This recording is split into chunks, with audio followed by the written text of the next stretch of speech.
Samedi 17 octobre, au festival Lyon Lumière, c'était la projection du film de Disney Pixar Le Monde de Nemo en 35 mm.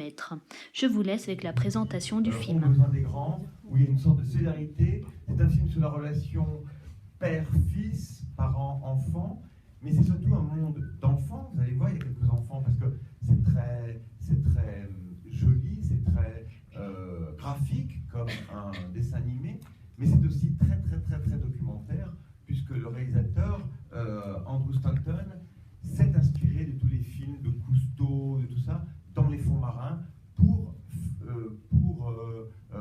nous restituer ce monde-là. En effet, il a voulu être encore plus réaliste. Ce n'est pas parce que c'est un dessin animé, ce n'est pas parce que c'est un film d'animation, peut-être un film uniquement pour enfants, où on n'est plus du temps. Certains d'entre vous se rappellent peut-être les premiers films japonais des années 80, où les dessins étaient grossiers, où les univers étaient mal faits. Ici, on est vraiment dans au fond des mers, au fond des océans. Donc c'est un film quand même d'abord documentaire, on est dedans, et puis il y a ce petit personnage, ou ces personnages, qui sont en quelque sorte, qui, quand on est enfant, on le voit quand on est enfant, mais quand on est adulte, on le voit par le monde des adultes, parce que ce film-là canalise toutes les angoisses des adultes, c'est-à-dire le papa angoissé qui est dépressif, qui n'aime pas la foule, qui est pourtant l'immensité, devant l'immensité de l'océan, il y a de la place. C'est aussi, par exemple, Dory, vous savez, le petit personnage féminin, est amnésique, et l'amnésie, évidemment, c'est-à-dire le fait pour les enfants, là, le fait de perdre la mémoire, de ne plus se rappeler, c'est aussi un petit peu la vieillesse qui arrive. Donc c'est un petit peu, on nous montre tout ce monde qui arrive, ce monde pour adultes, montré quand même pour les enfants.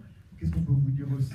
Alors, évidemment, tous ces gens de chez Pixar sont des gens très intelligents, qui savent ce qu'ils font. La preuve, c'est que chaque fois qu'il y a un film Pixar, on les attend avec impatience, parce que ce sont aussi des grands cinéphiles.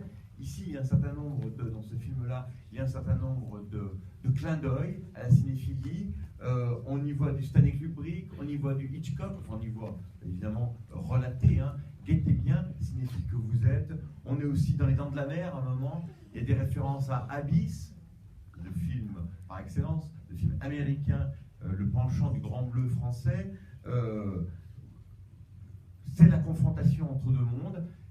On nous dit, ça c'est pour les enfants, que tous les mondes se ressemblent, qu'on soit sur Terre ou dans les mers. Il y a des gentils, mais il y a aussi des méchants, un petit peu comme dans la vie. Ce film est donc une allégorie de la vie en général. C'est dans le monde de Nemo. Merci à vous de vous y replonger, d'être ici présent. Bonne projection et bon festival.